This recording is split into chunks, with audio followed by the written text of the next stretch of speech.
Yes, I am Yori Folare. We'll continue our look at the budget. This time, our guest is from the House of Representatives in the person of Honorable Philip Agbese, his deputy spokesman, House of Reps, APC member from Ogbadibo Federal Constituency of Benue State. Thank you so much. We're so happy that you could come. In fact, we really are appreciative because as we speak, you were just telling me before we came on air that your colleagues are actually in session, in plenary, on this matter. Yes. This seems to go back to what we were hearing. It wasn't just talk, that this was being taken with the utmost kind of urgency. Well, His Excellency, the Right Honorable Speaker, Right Honorable Tajuddin Abbas, had made it very clear to Nigerians before now that the 10th House of Representatives is going to be entirely different from what we used to have in the past, that it's not going to be business as usual, and that we are going to conduct every single business with the highest level of importance attached to it, to not just to prove to the Nigerian people that we're interested in their welfare, again to reaffirm, our legislative agenda, the 10th Assembly's legislative agenda, that we are out to serve the Nigerian people, and their welfare remains our priority. Well, there's a sense in which that is what every single member of the House of the legislature should have forward and center. I'm sure you're not saying it hasn't been the case in the past. Well, we cannot exactly say so because some persons were in the other assemblies, the 8th, 9th, and now in the 10th Assembly. For those of us who are coming for the first time, we came together, to elect this current speaker to lead the 10th Assembly's House of Representatives, and based on our belief in his ability and capacity to deliver, not just on the individual campaign promises, again, our collective campaign promises as a parliament, and to a large extent, we want to see things done differently this time around. When you talk about the budget, in time past, there have been issues with the budget, and we have made up our mind, to say that going forward, from June 13th, when we came on board, in line with the Renew Hope agenda of President Bola Ahmed Tinubu, and in line with our legislative agenda, that the masses of our great country must feel the impact of government. And to that extent, we are out, like you rightly mentioned, that the House is in session as we speak, that today is Friday. So for His Excellency, the Right Honorable Speaker, to convene the sitting of the House today shows the seriousness. Again, we as politicians, it is one thing for us to say one thing, it is another thing for politicians to mean exactly what they say. And sometimes, again, some people mean what they say, but not able, to execute what they meant and what they have said. So this time around, we want to show to Nigerians that the 10th House of Representatives is not only out to mean what they say, but we want to see that what we mean and what we say is exactly what the Nigerian people get at the end of the day. These are tough times for the ordinary Nigerian. Indeed, maybe even for, the big men, as it were. It still is tough because times haven't been like this. We're talking about shortage of food, prices, rising prices, and people have been calling for any sort of assistance, any sort of palliative. And so, having taken a cursory look at, the budget, do you see that this is indeed being targeted to be addressed? Because everybody is just asking, we just need some relief. Even as we agree that, yep, it's the same all over the world, but these are tough times. Well, we must all agree that, yes, it has been tough, not just in our country, globally. But the good thing about the situation here in our country is that in the face of the hardship, we are seeing hope. Hope in the sense that we have seen a government that is committed, to its duties, a government that is living up to the expectations of the Nigerian masses. One, the removal of fuel subsidy, which took place after the inauguration of His Excellency President Asiwaju Bola Ahmed Tinubu. We have all agreed long time ago that it was necessary, for us to abort that kind of corruption. Every country has record of corruption here and there, but the notorious one we had in the country before His Excellency assumed office, where few individuals take the resources of the entire country, pocket for their own use, and sometimes not even okay. Some time ago, when the past administration was investigating somebody who was once the head of the petroleum ministry, we saw dollars stashed in their homes, diamond rings, when people are actually suffering. So what this current administration has done is to remove fuel subsidy so that this money, savings from this money, can be used to develop the country, provide infrastructure, intervene in the health sector, build roads, improve on our schools, and so on and so forth. And back to the 10th House of Representatives, our legislative agenda. You see, when His Excellency, the President of the country, brought the budget, in his budget speech, he made statements that are in tandem with our legislative agenda. And one of those statements, takeaways from that statement, which His Excellency, the Right Honorable Tajuddin Abbas, equally pointed out, the issue of the masses' welfare. He said this budget must be targeted at addressing, the welfare of the masses. We in the 10th Assembly are committed, religiously committed to the welfare of the Nigerian masses. We want to see improvement on our constituents. Indeed. We want to see life being transformed from where it is today. And that's why if we go back to the popular song by one of our musicians, the one that says suffering and smiling, this time around, if we are passing through this phase as a sacrifice for the great future that awaits us, one won't be wrong, to say, yes, it is right to suffer and smile. It's just temporary. Yes, we believe that when this 2024 budget is being implemented, and what are we going to be doing in the next few days? We are going to be scrutinizing, every single line, every single detail, to ensure that we don't have duplicity of projects anywhere, to equally ensure that monies budgeted, the figures are right in tandem with current realities. And as a parliament, because it is our duty as representative of the people, to make adjustments. So where we see that the figures are too high, we're going to make sure that we reduce them. And of course, where the figures are not okay, based on current realities, we also have a duty as a parliament to suggest to Mr. President that this won't be enough. Yesterday, one of the committees of the House Committee on Works had a public hearing on the issue of concrete road and what do you call the other one? The asphalt. The asphalt, right? And at that public hearing, which I was opportune to be part of, it was agreed that even the 390 billion naira being proposed in the budget for works is not enough at the moment to tackle, the deficit of infrastructure that we have in the country, the bad roads everywhere, and the current high prices of goods and commodities in the market, another thing. So as a parliament, we are going to be looking at some of these issues. Indeed. And yes. What you're talking about now, your programs, your agendas within the House of Reps, of course, is based on the executive and the president's submission. He has to know that all those things are important. So you are going to be scrutinizing, as you said, to make sure that none of these items or these agendas are not given the full value. And you're also, since you've just spoken about scrutinizing it very, very carefully, it seems to me that the principle of accountability that already is embedded in presentation. Yes, the president mentioned accountability, improve accountability, improve transparency, improve spending on job creation. He said an economy that is job-friendly and provides jobs for the youth. He equally mentioned the issue of spending to improve on both external and internal security. And if you look at the legislative agenda of the 10th Assembly, these are some of our high points. We want to see improved governance, good governance, and we want to see transparency and accountability in the way things have been done in the past. Recently, we had this sectoral debate with the nation's security chiefs.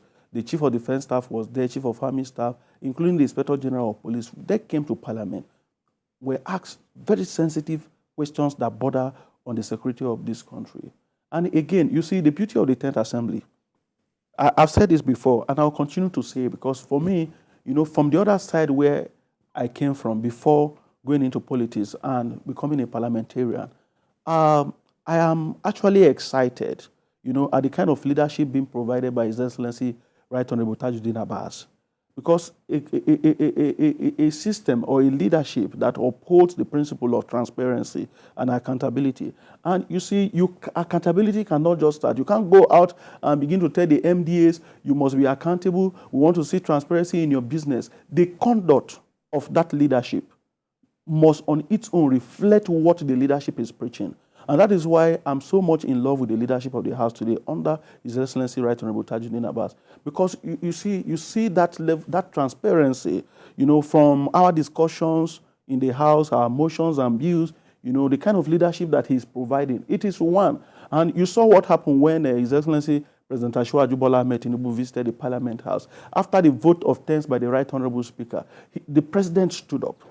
You see, we have categories of leaders as far as the world is concerned. There are some leaders who want to, be bamboozled into nice speeches, good talk, and people clap for them. But, we have a different kind of president. He's not one that is easily given to praises. He's a president who is also intellectually sound. So when he sees an intellect, he recognizes that. He wants to see, people in parliament. Asiwaju is one president that even his haters, his enemies, those who criticize him, you see him trying to relate with them because he believes in picking something useful from every, discourse that people engage in. And that was why he stood up that day after the Right Honorable Speaker, spoke into the text of the budget presentation that he carried out. When the Right Honorable Speaker mentioned the issue of improved accountability, improved transparency in the conduct of business activities, and he went further to say that this budget, the National Assembly, particularly the House of Representatives, is going to be committed to see, one, the budget change January to December period, which, has been a practice of late in the country, but has not been religiously adhered to. We in the House of Representatives want to see that budget cycle. And that's why His Excellency, the Right Honorable Speaker, yesterday opened the floor for members, to contribute to the debate as far as the budget presentation is concerned. And today, again, on the floor of the House, if you move to Abuja, you see that people are also making contributions. And so far, so good. The contributions across party lines, from the PDP, from the APC, Labour Party, and everybody, has been, one that's gone further to commend the effort of the president in putting this document together. So, Mr. Yori, beyond this document, beyond the scrutiny, beyond what we do, in the next 1 month to, assent to approve this document, what happens? Now, it behoves on us as a house, to carry out our legislative activities in a way and manner that it reflects, the dictates of the 10th Assembly's legislative agenda. One, the way and manner we go about our oversight functions. Okay. Yes, tell me about that. It is very, very important. I think most Nigerians listening to us will be interested to learn of the processes, how this is going to be processed. Yes. So maybe that's what you want to emphasize. Yes, it's not a document that will just approve, hand over back to Mr. President, he signs, and they begin to execute without us looking at how it is being executed. To the glory of God, today in the House, in the Parliament, particularly the House of Representatives, we have standing committees that are saddled by our rules, to oversight the various agencies and MDAs. So these committees are going to, adhere strictly to the highest standard of accountability and transparency. And that is why I said that the current leadership, is one that mirrors what we preach and what we have written down as a legislative agenda. If the speaker, does not demonstrate that level of transparency before the members of the House, remember that he will not enjoy the kind of cordial and friendly relationship that is existing, in the House. Today, Nigerians are saying that the House of Representatives seems to be more, more matured in posture, No, it is not entirely like that. It is a question of leadership. Okay. If you have a leadership that respects the idiosyncrasies of the 360 constituencies, that leadership will naturally, get respect back from the members. And once the members respect the leadership, the House will be united. And once the House is united, it's going to be in the interest of the Nigerian people. Okay, and so we have, because this is going to require some measure of expertise to be able to look into the details. Now, let me tell you something. Okay, because that's going to be important. Yes, very, very important. Because when His Excellency, the Right Honorable Speaker Tajuddin Abbas, was setting up the various committees, I've said this to you here on this program before, that it was not my doing to be in this committee where I'll be serving as the deputy spokesperson of the House. I never wanted it. My chairman has been the chairman of this it's committee. Not like you never wanted it. You never thought about it. Exactly. The chairman of the House committee, Right Honorable Akin Rotimi, has been advisor on communication to minister, to governors and all of that. And today he's speaking for the House. Now we have Right Honorable Abaka Bichi, who is there to scrutinize as the chairman appropriation. Okay. He's a very fantastic, good head. He knows exactly what to do. Now we have other committees like Committee on Finance, Committee on FCT, Petroleum, Downstream, and so on and so forth. In fact, another good friend, popular, you all know him, Comrade Kenga Ugo Chinyere. He's the one in charge. Mr. Speaker has handed him the downstream sector of the oil industry and say, you be in charge. He's an activist. And we know very well when we are talking about improved oil revenue and oil production capacity of 1.78 million barrels per day.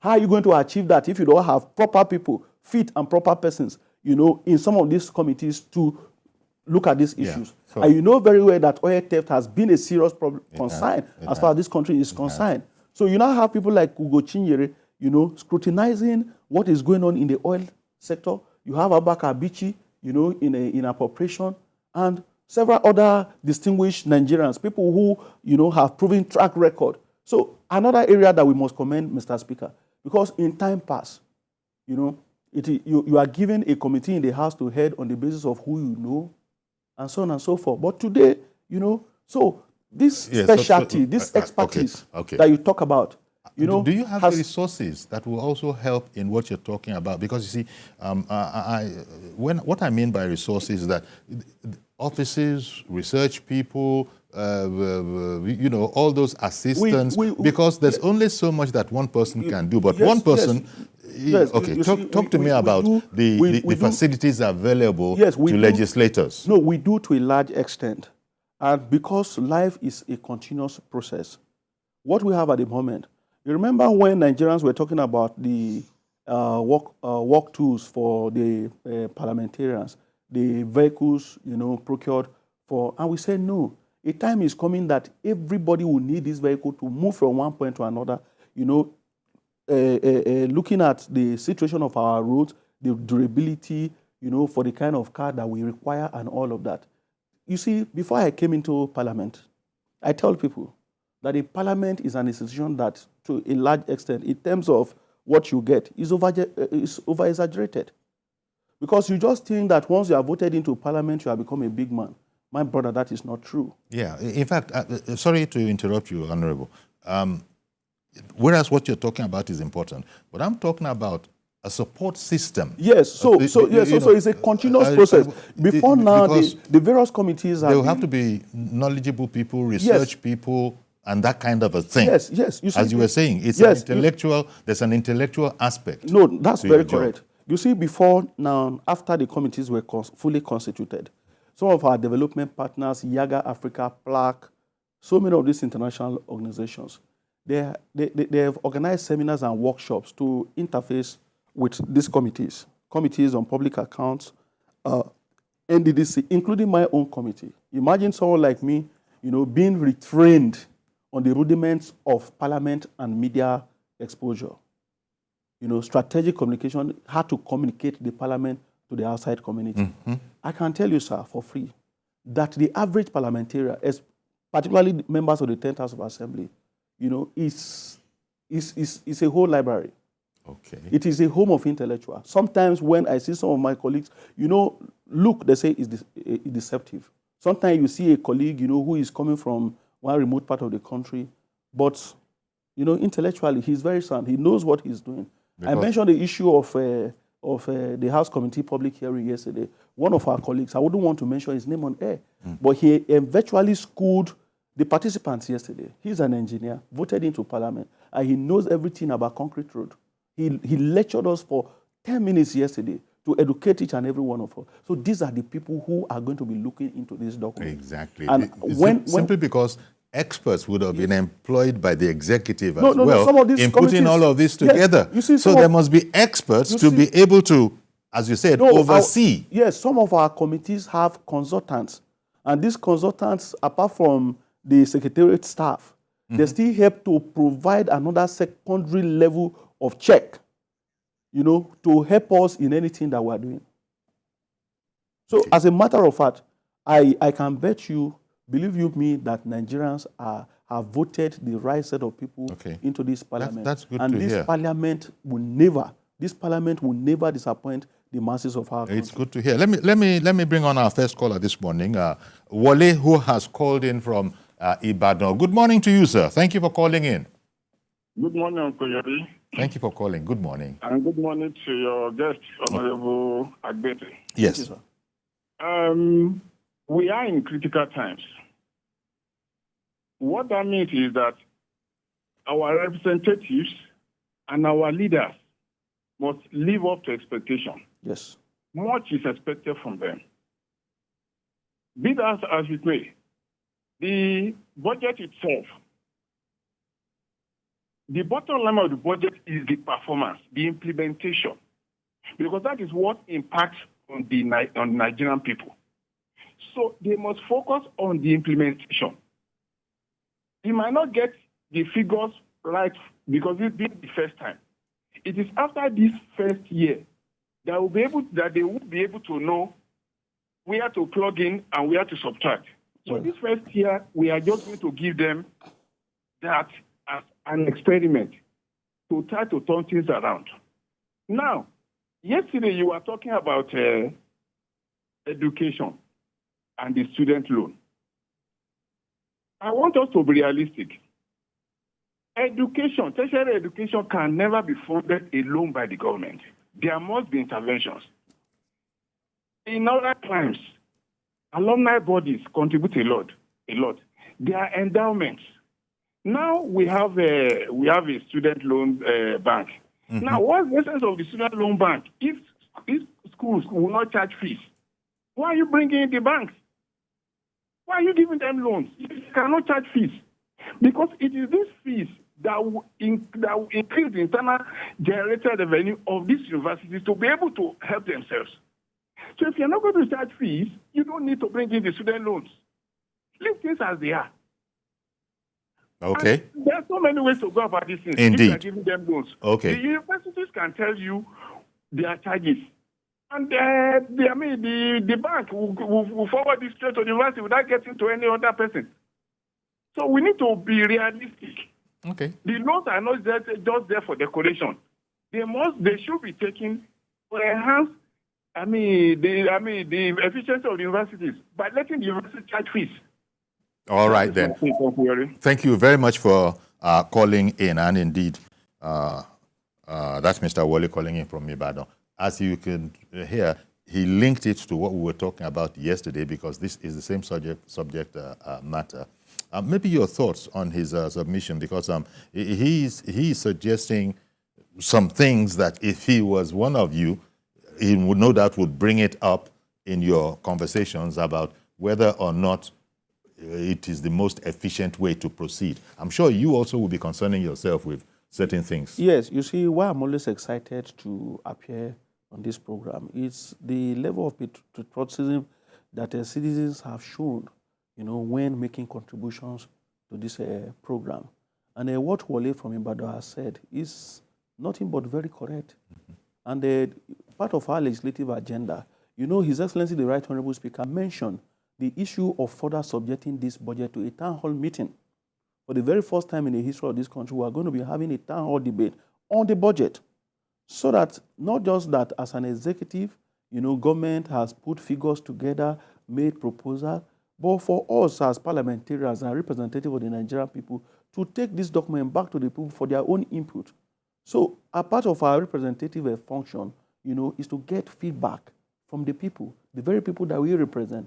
And Mr. Speaker has said, as part of this budget town hall meetings, members from the north will be drafted to the south. Okay. And members from the south will go to the north, to interact with the people. So that when you arrive, you don't get to meet this issue of, our leader, Rankadede. It takes 30 minutes, 1 hour for people to come and shout Rankadede before you know the essence of the event is lost. But members are going to move out in this budget town hall debate, to interact directly with people. Because, like he rightly mentioned, the issue of education cannot be left to government alone.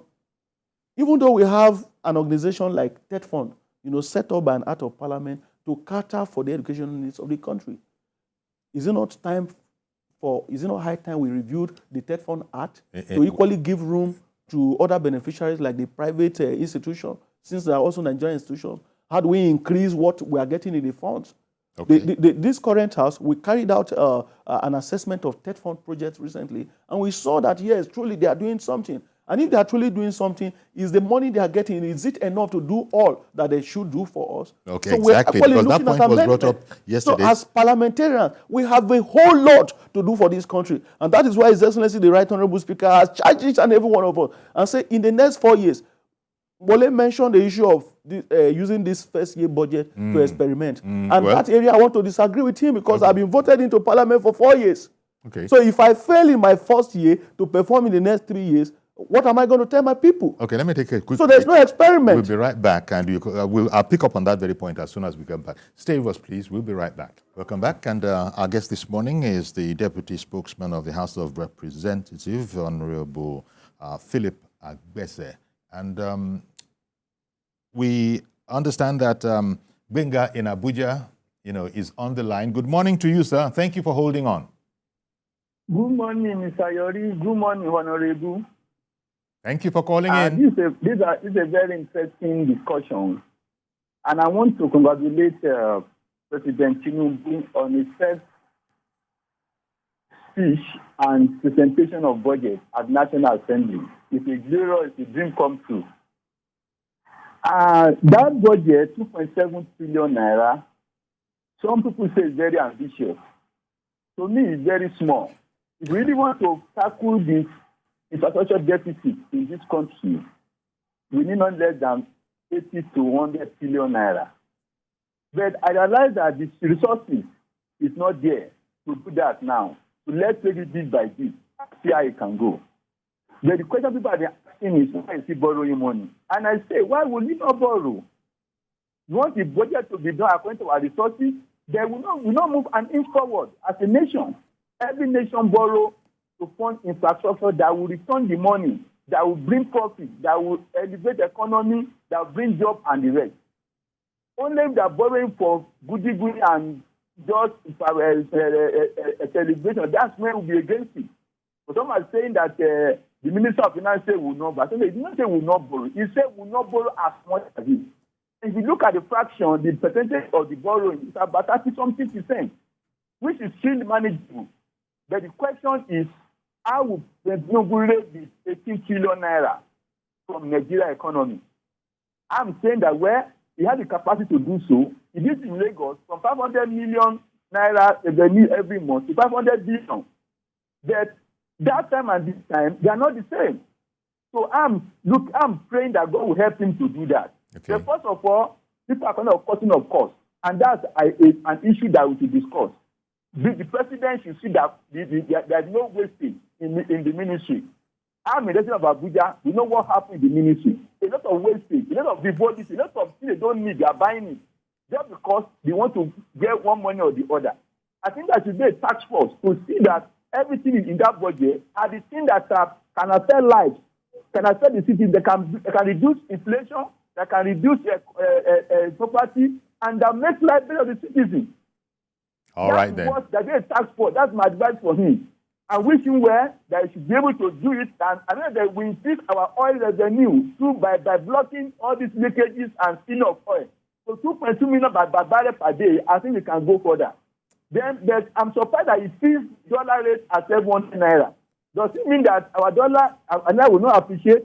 Let's wait and see what will happen. Thank you very much. Thank you very much, Mr. Gbenga, calling in your commentary. You see, people are very, very interested in their own welfare, and I think it's a sort of a vote of confidence for the legislature that we have, that, these are our representatives. So they are saying that those concerns that you expressed and that you are fully ready to combat and address, in fact, well, maybe I shouldn't use combat, but still, we are going to be very, very aggressive in our enthusiasm. We will confront challenges. We'll combat them where necessary. Okay. That is why we have been elected by the people. Okay. Yes, there's no half measure to the mandate given to us. And like I said earlier in my just my last response, we are ready, combat ready. We have been elected for a period of 4 years, not 3 years, so there will be no experiment. Okay, you said that in relation to the elder who called in from, I think, from Ibadan. Yes. Saying that, look, we understand that, things might still be a bit wobbly in this first outing, but you use all of that for knowledge and for study. No. And so by the time you come back next time. Nobody in anywhere in the world uses an instrument of governance for preparation or experiment. We cannot. We won't take that. The 10th Assembly won't take that from anybody. And that is why we are fully out. You see, upon inauguration, June 13th, since we commenced our sitting, we've not had rest for a single day. That is to tell you that every single one of us... Yeah, but that elder who called in from Ibadan, he's expecting that next year... that next one, you're going to be sharper. All this, as sharp as you are saying now, that you would have garnered experience along the way as well. In a way, I will agree with him. In a way, I will agree with him. What you are saying is that we are not allowing any slackness as a result of it being the first time. You see, it took His Excellency the Right Honorable Speaker, Honorable Tajuddin Abbas, less than 3 months to unveil his legislative agenda. And that legislative agenda I've suggested to the MDAs that it should also be their working tool. Now, when you talk, you've mentioned the legislative agenda in the House of Representatives. How? Just briefly recap it. How is it different from the whole, the exam? The House itself. That is the National Assembly. Is it a specialized agenda under the agenda of the National Assembly that comprises both your House and the Senate? Well, at the moment, yes, the Senate, in line with the Constitution, already know exactly what they want to achieve in the next 4 years. In our own case, what we did, and which is slightly different, is the fact that we came together as a House, as a Parliament, to look at the very critical questions that are bedeviling this country at this particular period of time. And, today we have 8... As the Green Chamber? Yes, as a Green Chamber. And we have 8 political parties, different philosophies, different party manifestos, different programs and ideologies. Now came together and say, how do we adopt a working document in the overall interest of the over 240 million citizens that we represent? A program that will harmonize all together. Of these together. Right. Under the inspiration of the Right Honorable Speaker. Okay. I'm sure you want to continue, but I don't want to keep Easy. Easy called in from Yenagoa, and he's on the line. Good morning, Easy. Easy. Why did you go away so easily now? That was... so sorry. See if you can get back in. Easy had called in from Yenagoa, and I hadn't delayed too much, but I wanted you to learn. But yeah. Yes. So now this document, trying to blend, as it were, in a way. This document for the benefit of Nigeria. Wholly accepted and adopted by the entire House. I will now say this, irrespective of our religion, will serve as our Quran. This, irrespective of our political party, will serve as our manifesto. And this will further make life easier for those who want to interface. Because there's a focus. Yes, and interact. There's an agreed focus. Yes, for those who want to interact with the Parliament. For those who want to interact with the Parliament, if you go in this direction, the Parliament will go with you. If you go in this direction, in terms of accountability and transparency, the Parliament will always be with you. When we unveiled that document, the document, first, we had input from members of the public, civil society organizations. That's why we came to Lagos here. My committee, the Media and Public Affairs, we came to Lagos here, interface with people to get contributions. The committee on the legislative agenda, drafting of the legislative agenda, fixed a date where civil society organizations, constituents, and everybody was invited to a large town hall meeting. Contributions made. So members of the National Assembly, members of the 10th Assembly House of Representatives, didn't just work on this document on their own. This document is not an APC document. It is not a YPP document. It's not a PDP document. It is a document that is going to serve as a reference point and as a guide for the 10th Assembly House of Representatives. So if I understand you properly, you know, when it comes to, well, this is the whole, that is why I was a bit inquisitive. Everything you people do there in the green chamber or the red chamber, but we're speaking about the green chamber now, is going to be in the national interest with a national focus. Yes. So, but still, because you are from different political families, there might be clashing agendas. What you seem to be saying is that all of that has been ironed out in what you are calling. You see that, yes, the legislative agenda to a large extent even guides, you know, our debate. Okay. Yeah, because you see, because I've noticed something, even as an insider, that when motions on serious national issues are raised from somewhere in the south, you see members from the north, you know, within the same house, raising their hands to support that motion. In the past, the parliament that we studied before we came on board was not like necessarily like that. Like this. Let me so you can see some level of peace and tranquility. Let me not risk losing another caller who has called in, and that's who do I have also that has called in? Hello, Mr. Joshua from. Yes, good morning to you. You give us good morning. You give us various names, but we know our man. You lost the call again? Yes, but that is Mr. Joshua from Irewolede. He's the same person who is Toba. It depends, you know, because you also might have a middle name yourself.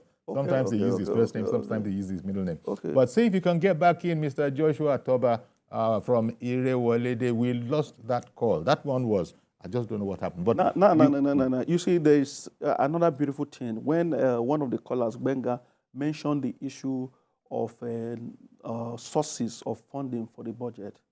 Yes, and yes. You see, it is also another important thing. You know, where there is collaboration between the executive and the parliament, you know, to provide an enabling environment for direct foreign investment and even for private sector participation. You know, it goes a long way to help the economy. And you see, with the kind of house that we have today, we are looking at our laws, you know, where we see that there are needs for some kind of amendments. We are ready to do them.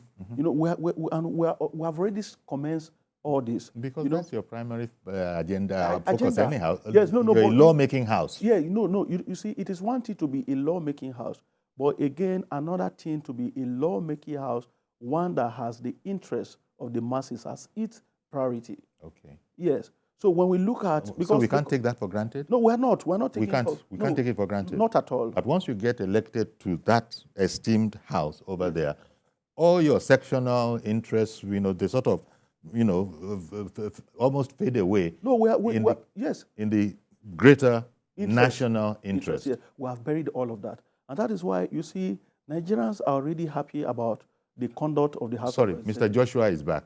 Let's see. Good morning to you, Mr. Joshua in Irewolede. Yes, very good morning. This network is cooperating with me. Back in. Okay. Because I'm enjoying your guest. I'm delighted that this assembly will have brains. We have people who are thinking. And I'm happy about the agenda he's talking about that harmonizes the entire activity of the House, that helps them to speak with one voice. This is beautiful. Something tells me that Nigeria is going to work. You see, I would suggest, Uncle Yori, that since this your platform is a national platform, we should be talking more about patriotism, which is completely lost in Nigeria. Most people think they've lost faith or hope in Nigeria, but there's no need for that. This is the country we have. We can build it together. Now, the lawmaker there is expressing that exactly. Even if they mean to do things wrongly, they should know that we are talking to them. They are connecting. These people should know that they have people out there who are wishing them well. And they should go out there and do well. That's what we are asking them to do. That's what we need now. We don't need gaming ourselves. We don't need playing politics any longer. Okay. We need to build a nation that works for everyone. Indeed. And for the law that they are there to pass, there's something that has been eluding Nigeria. That is structure. This country does not have structures. That is why somebody can come and condemn everything someone else has done, and then they start all over again.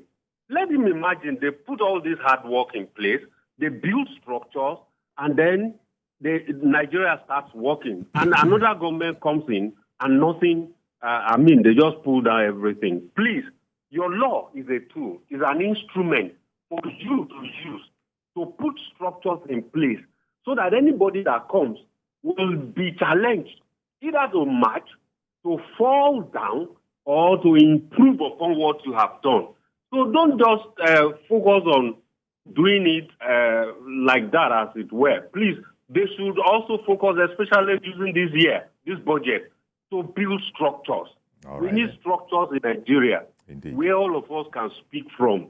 I really appreciate him. I have nothing more to say to what he's saying. If they go ahead and work the way they are working, it will give all of us hope. All right, then. Once again, Nigeria can work. Uncle Yori, your program is good. Thank you very much. Helping Nigeria. You are building Nigeria. Your home will be built. All your team, all of you will succeed well. Thank you because very you are much. Helping Nigeria to succeed. Thank you very much for your sacrifices. All right, then. So he's talking there about what I know already is in you as well. Hope for this country. He's not despondent about it. He's very optimistic, and he's saying, with the kind of caliber of what he's seeing, you are an indication to him of, the composition of the greenhouse, and that is a very hopeful situation.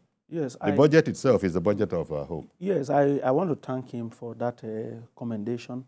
And beyond that, even his patriotism, because you see, to look at issues and present them, properly, the way they should, and even to have this domain awareness of understanding your own surrounding and believing in your own country, is commendable.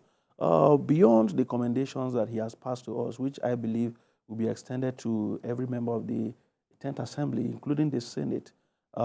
Yes. Talking about this renewal of hope. Yes, renewal of hope. You see, we have seen a president, who is carrying on with some level of strange courage. Yes. That's a nice one. Yes. Because it's uncanny, really, yes, when you look at it. Yes, because the courage, to dare those who have constituted themselves into an institution, in the palace of corruption, it's unthinkable. So we must commend the president. And when you have a leader that is focused, what Nigerians are getting from the House of Representatives today is a question. I said earlier, it's a question of leadership. Right Honorable Tajuddin Abbas is offering the best form of leadership. One that carries, that understands the workings of the executive. One that is responsible, to the constituent and immediate membership of the parliament. One that looks at issues beyond political lines or regional or ethnic sentiment. So if you have this kind of leaders, one at the executive level, another one in the parliament, and we now have a new kind of leadership, that is ready, always with our doors open to accommodate, the views of the public, the civil society, what Nigerians express, through the media.